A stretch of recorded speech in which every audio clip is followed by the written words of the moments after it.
Assalamualaikum warahmatullahi wabarakatuh.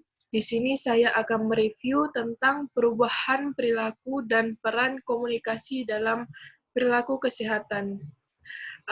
Perilaku kesehatan dapat dilihat dari segi kehidupan sehari-hari,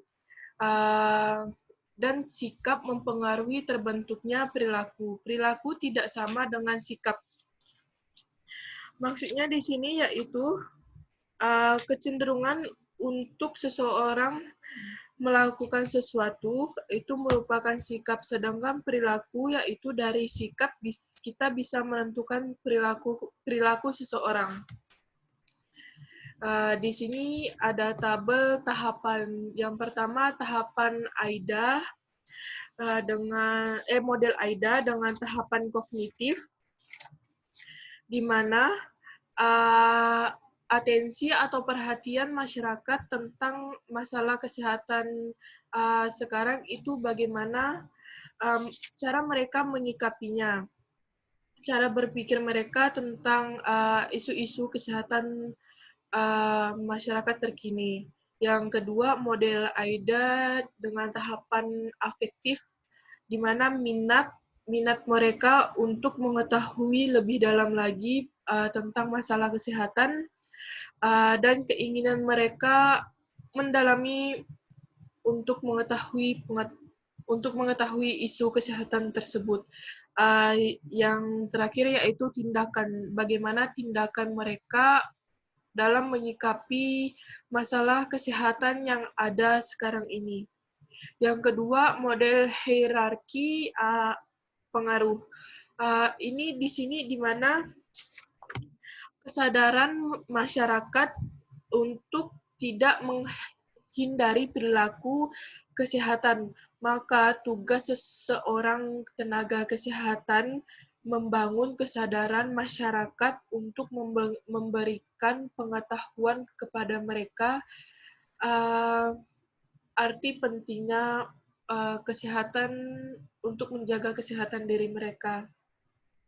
Yang selanjutnya yaitu rasa suka. Rasa suka di mana jika masyarakat mengetahui tentang masalah kesehatan tersebut atau institusi kesehatan yang lebih mana mereka sukai, misalkan rumah sakit A, rumah sakit B, rumah sakit C, misalkan seperti itu.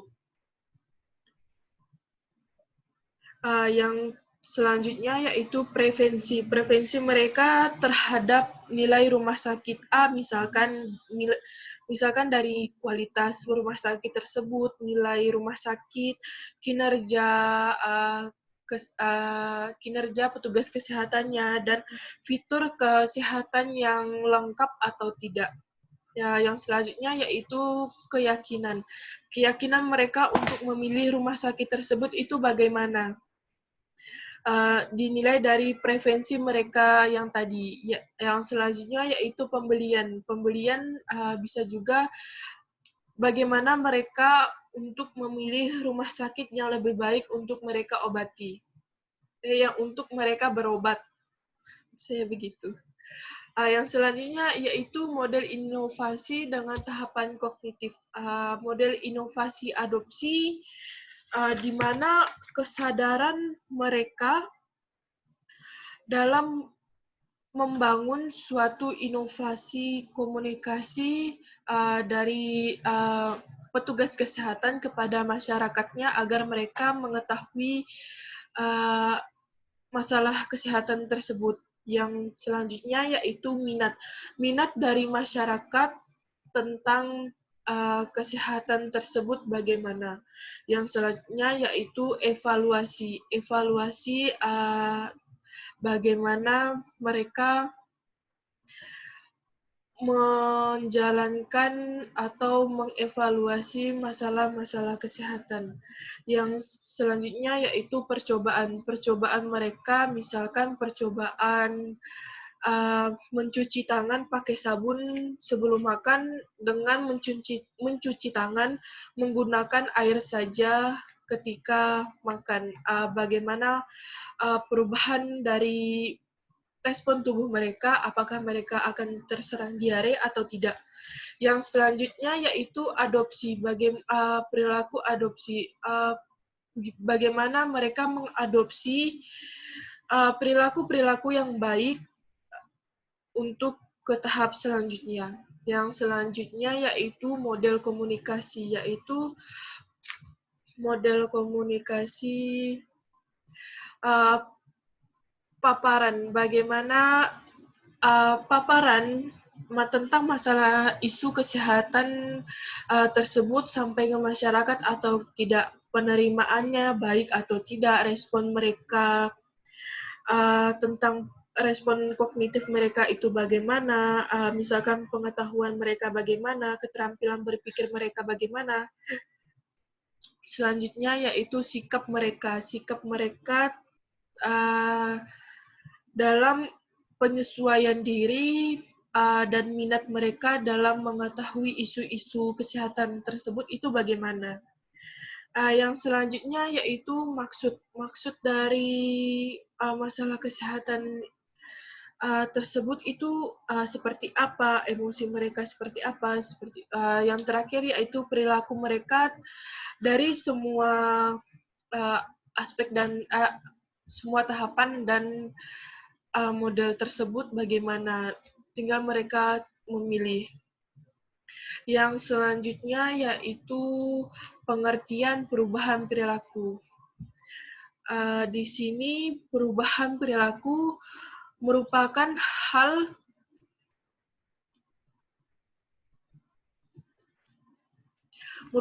yang penting untuk membentuk kepribadian seseorang. Di mana menurut Robert Quick menyatakan bahwa perilaku adalah tindakan atau perbuatan sesuatu organisme atau suatu orang yang dapat diamati, bahkan dapat dipelajari, dan dapat dilaksanakan secara langsung atau secara praktik melalui tahapan proses belajar. Selanjutnya yaitu sikap hanyalah sebagian dari perilaku manusia, sedangkan perilaku hanyalah tanggapan atau reaksi individu terhadap rangsangan atau lingkungan, tetapi sikap mempengaruhi perilaku seseorang. Di sini ada awareness, perubahan atau peningkatan pengetahuan, attitude, perubahan sikap, dan behavior, perubahan perilaku, di mana pengetahuan mempengaruhi perubahan sikap dan perilaku.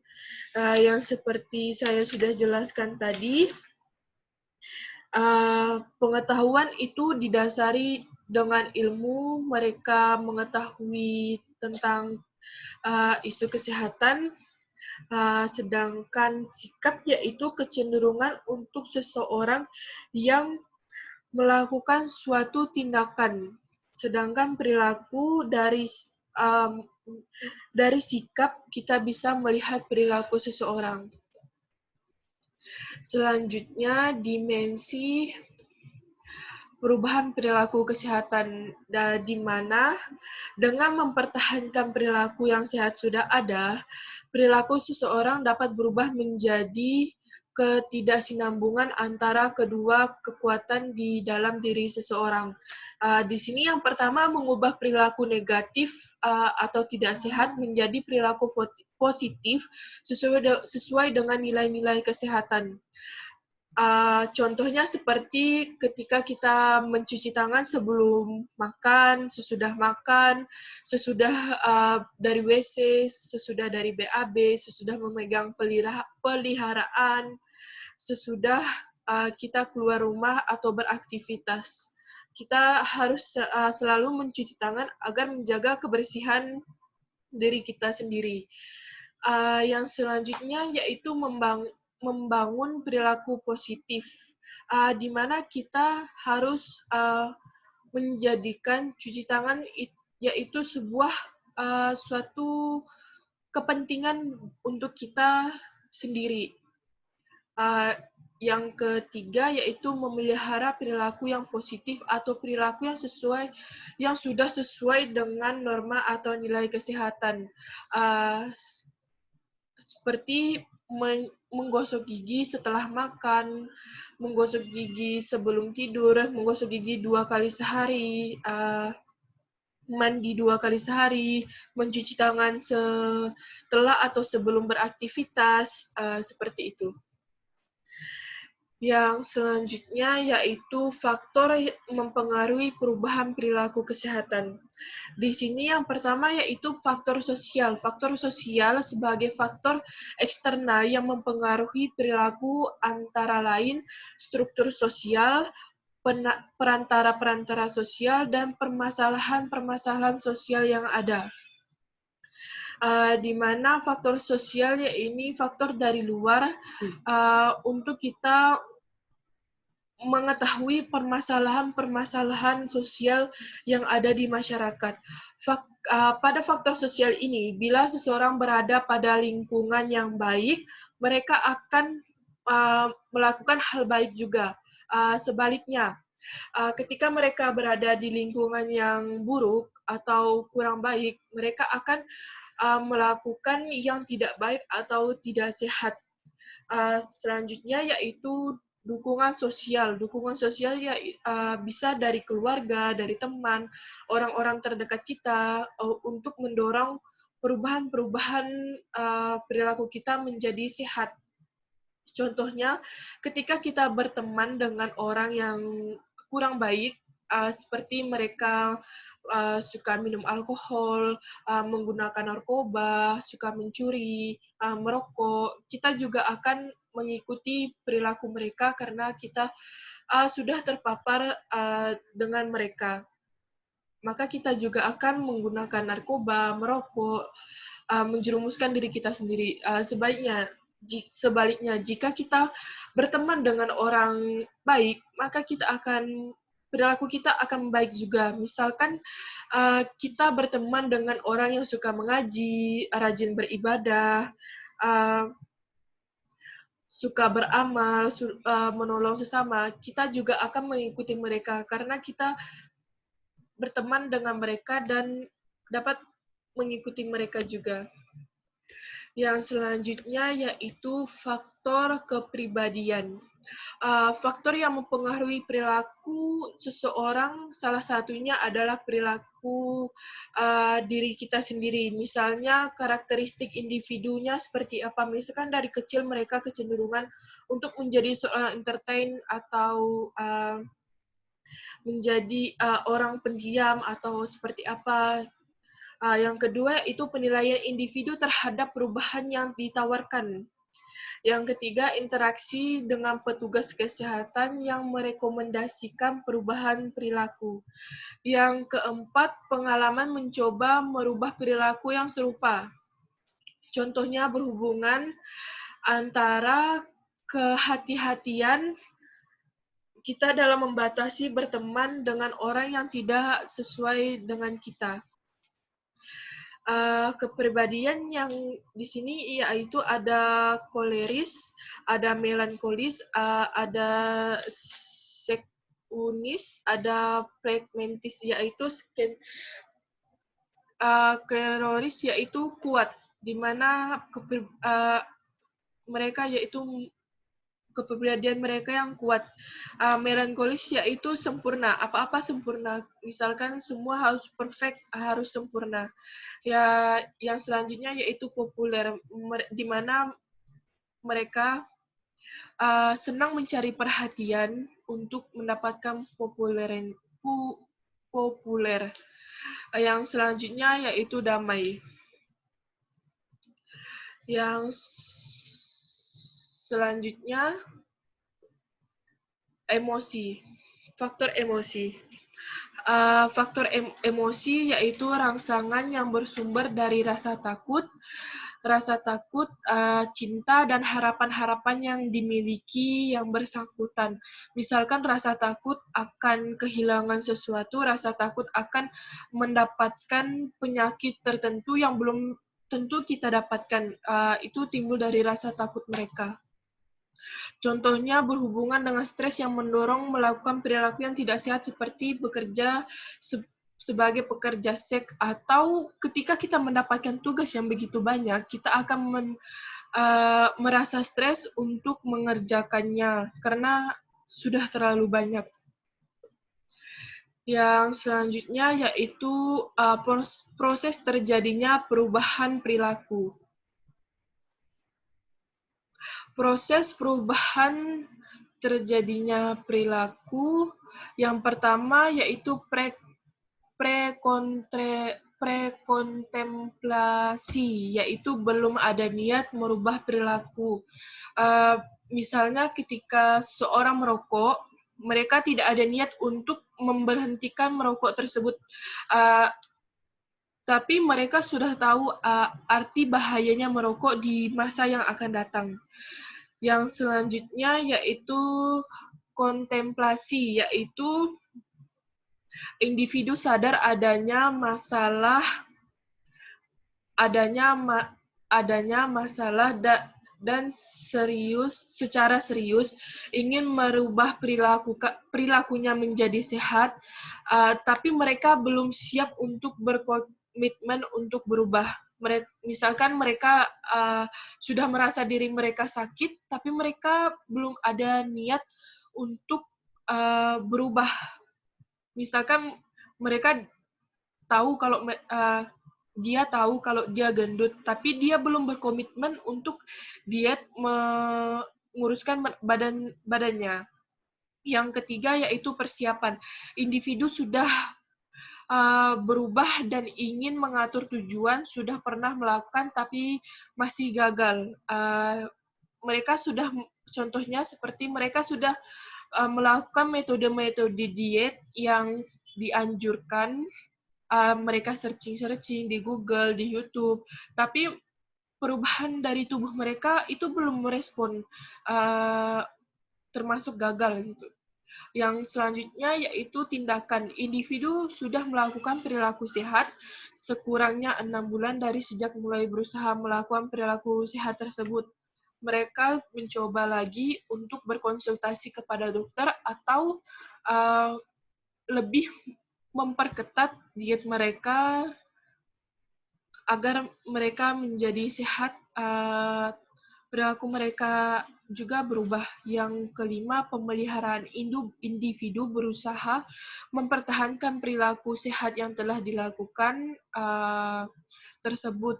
Misalkan diet tadi, mereka sudah sukses, bagaimana cara mereka menjaga tubuh mereka agar tidak kembali seperti semula, atau para perokok yang sudah berhenti merokok, bagaimana cara mereka untuk berhenti merokok seterusnya. Di sini ada tahapan perubahan perilaku. Yang pertama, tahapan prekontemplasi, pendekatannya, intervensinya sebagai informasi terkini, komunikasi persuasif, pengalaman mereka, bagaimana. Yang selanjutnya kontemplasi, yaitu informasi yang mereka cari, komunikasi persuasif yaitu di mana komunikasi yang dijalankan atau diketahui sesama. Dari pengalaman mereka juga bisa mempengaruhi proses terjadinya perubahan perilaku. Yang selanjutnya persiapan, cara untuk melakukan perubahan, membangun keterampilan dan perubahan sikap. Yang keempat, aksi, keterampilan untuk mempertahankan perilaku yang sudah diubah, penguatan didukung, manajemen diri, perubahan sikap. Yang selanjutnya mempertahankan keterampilan mencegah untuk timbulnya kebiasaan lama,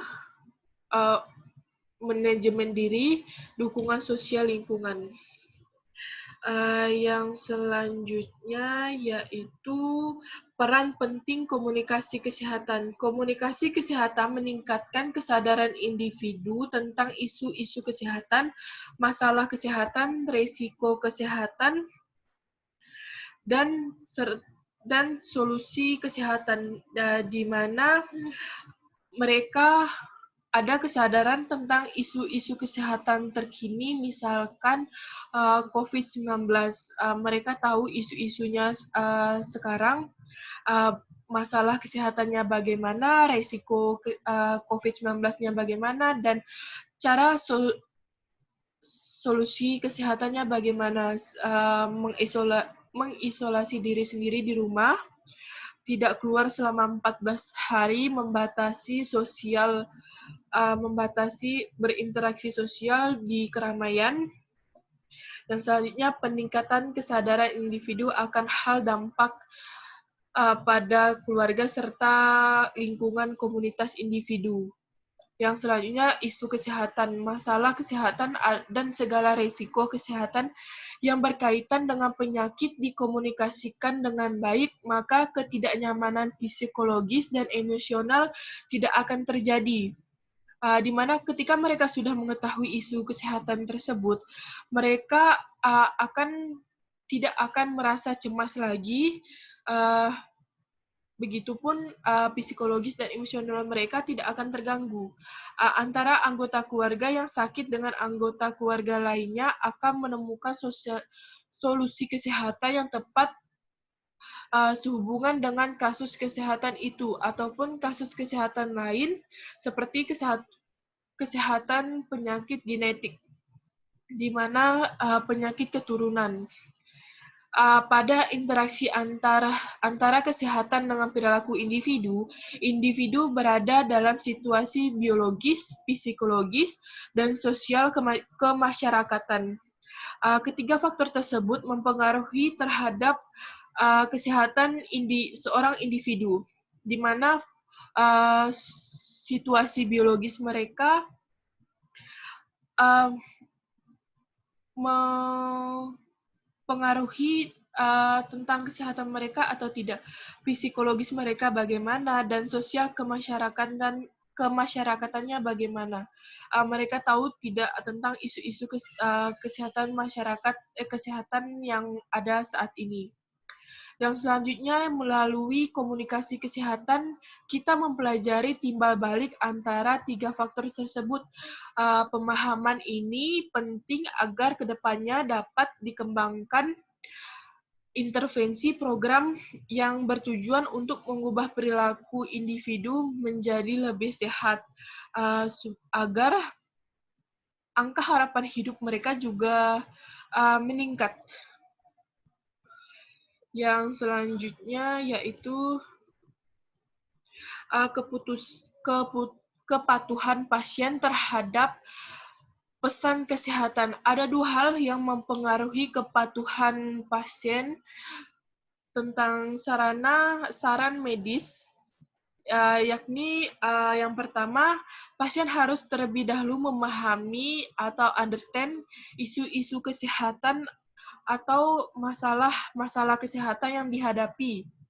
Untuk itu, ia harus mampu menafsirkan dan memahami semua informasi kesehatan yang dikomunikasikan oleh tenaga medis pada dirinya, di mana mereka harus mengetahui isu-isu kesehatan yang ada dan masalah yang dihadapi di masyarakat.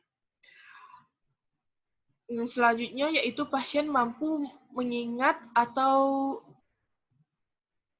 memoris saran medis yang diberikan. Misalkan mereka dianjurkan untuk berhenti merokok, maka mereka harus mengingatnya, mereka tidak boleh merokok. Mereka bisa mengganti kebiasaan merokok mereka dengan memakan permen ketika mulut si perokok itu asam. Bila dalam mengkomunikasikan informasi seputar kesehatan pasien, para ahli medis tidak menggunakan istilah atau jargon yang dapat dipahami oleh pasien. Tenaga medis yang sulit dipahami oleh pasien umum, dan informasi yang berkaitan tidak perlu banyak dan rumit. maka pasien dapat dengan mudah mengubah atau meningkatkan kembali semua informasi kesehatan yang telah disampaikan pada dirinya. Yang selanjutnya yaitu bentuk komunikasi kesehatan. Ya, di sini lebih banyak orang mengenal kampanye media massa sebagai salah satu cara mengkomunikasikan atau menyebarluaskan isu-isu kesehatan. Namun ternyata ada banyak bentuk komunikasi kesehatan yang lain. Yang selanjutnya yaitu program entertain atau hiburan, merupakan salah satu cara lain yang cukup efektif dalam mengkomunikasikan informasi kesehatan. Misalkan program TV yang menampilkan acara kesehatan seperti Dr. Oz. Yang selanjutnya yaitu beberapa hasil penelitian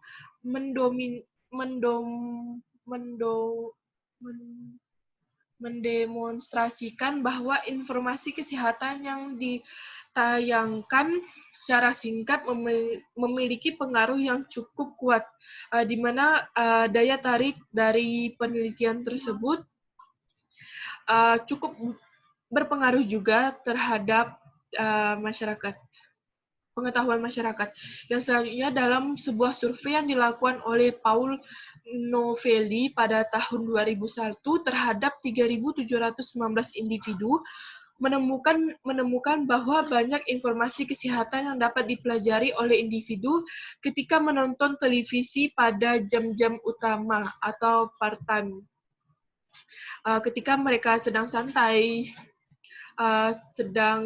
ketika mereka pulang kerja, mereka membutuhkan hiburan, itu mungkin waktu yang lebih baik untuk melakukan promosi kesehatan.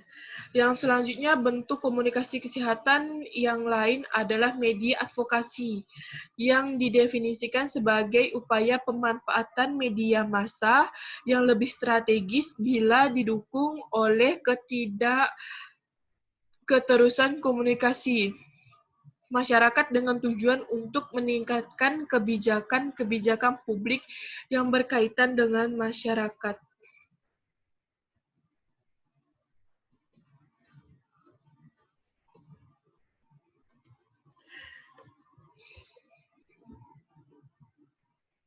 Yang selanjutnya komunikasi kesehatan dengan pasien atau penderita. Menurut Purwonto dalam Damayanti, komunikasi kesehatan terputik memiliki tujuan yang pertama membentuk pasien, mengurangi beban perasaan dan pikiran, serta membantu pasien mengambil tindakan untuk mengubah situasi yang ada bila diperlukan oleh pasien. Yang kedua, membantu mengurangi keraguan pasien dalam membantu pasien mengambil tindakan yang efektif ketika pasien lain tahu cara mengatasinya, mereka tidak ragu untuk membantu pasien yang lain. Yang selanjutnya komunikasi kesehatan terapeutik ini dapat diberikan oleh pihak keluarga, ahli medis, dan orang-orang yang berada di sekitar pasien atau penderita dengan memperhatikan beberapa prinsip dalam komunikasi terapeutik itu sendiri. Yang dimana yang pertama yaitu komunikasi terapeutik harus ditandai dengan sikap saling menerima, saling percaya, dan saling menghargai satu sama lain antara pihak keluarga, ahli medis, dan pasien tersebut. Yang ketiga, pihak keluarga, medis, dan orang di sekitar pasien harus menyadari kebutuhan pasien secara fisik maupun mental.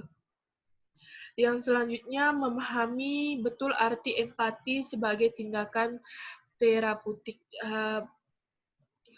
komunikasi kesehatan dengan pasien atau penderita melalui informasi yang berkaitan dengan kondisi kesehatan individu, informasi bagaimana memaksimalkan perawatan dan bagaimana pemberian terapi terhadap pasien itu dikomunikasikan secara baik agar mereka tidak merasa terbebani. Yang selanjutnya, komunikasi kesehatan pada pasien lebih bersifat terapeutik, yang artinya memfasilitasi proses penyembuhan pasien tersebut.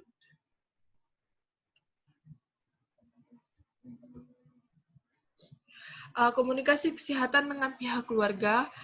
Komunikasi kesehatan dengan pasien dan pihak keluarga merupakan bagian penting dalam perawatan medis, di mana mereka tenaga medis menjaga komunikasi tidak hanya dengan pasien, tapi juga dengan keluarga. Ketika pasien tidak bisa dengan baik menerima informasi kesehatan mereka, maka tenaga medis akan membicarakannya kepada pihak keluarga. Bagaimana status kesehatan pasien tersebut. Komunikasi yang efektif merupakan suatu yang esensial karena pasien dapat memahami keadaan dirinya dan pihak keluarga dapat memahami keadaan anggota keluarganya yang sakit. Kegagalan dalam menginformasikan kesehatan pada pasien dan pihak keluarga dapat berakibat pada ketidakpahaman pasien atas hasil tes yang mereka jalani, itu menurut McBride, serta ketidakpahaman pasien dalam mengikuti saran medis menurut Haynes. Yang selanjutnya, bila pihak keluarga juga tidak dapat memahami isu-isu kesehatan yang ada, atau isu-isu kesehatan yang berkaitan dengan anggota keluarganya yang sakit, kemungkinan besar pihak keluarga tidak akan memberikan dukungan sepenuhnya terhadap anggota keluarganya yang sakit. Jadi, komunikasi kesehatan dengan pihak keluarga juga harus diperhatikan.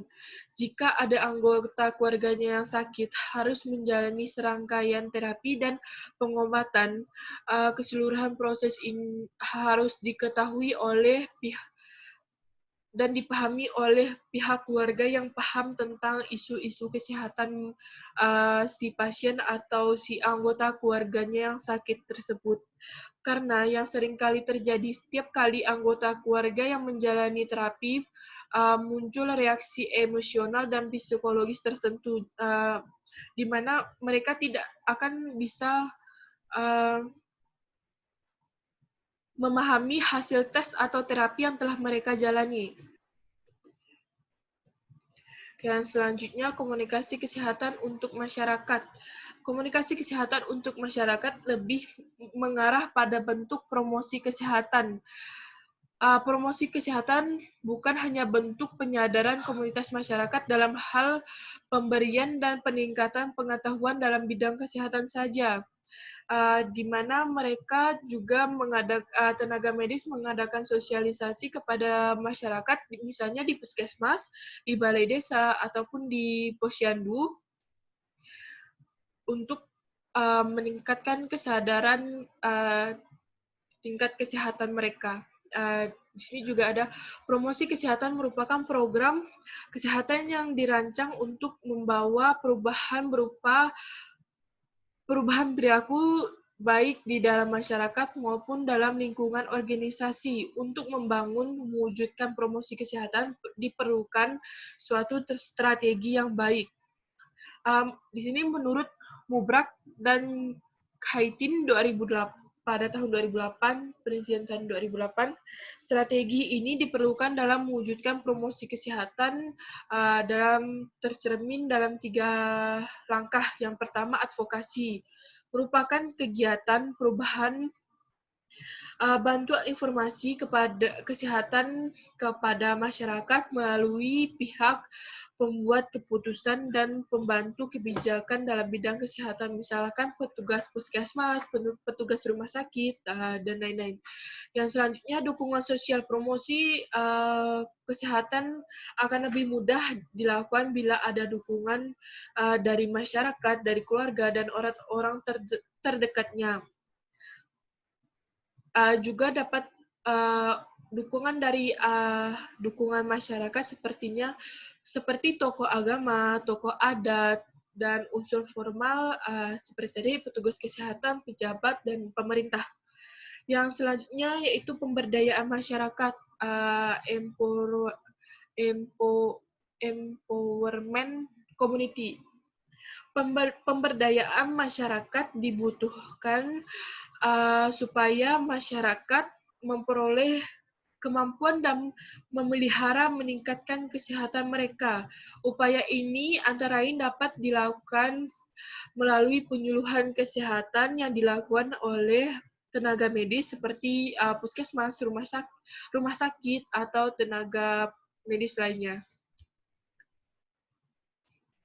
Kesimpulan dari perilaku komunikasi tersebut adalah komunikasi kesehatan dalam berbagai bentuk seperti media advokasi, media massa, media entertain, dan internet itu sangat berpengaruh besar untuk masyarakat mengetahui isu-isu kesehatan yang sedang terjadi saat ini.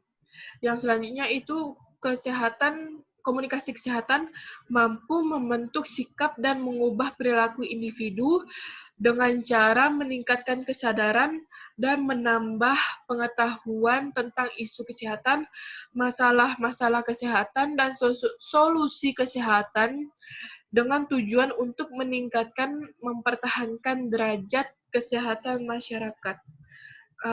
Mungkin sekian review saya tentang materi perilaku kesehatan dalam komunikasi kesehatan. Kurang lebihnya saya mohon maaf. Assalamualaikum warahmatullahi wabarakatuh.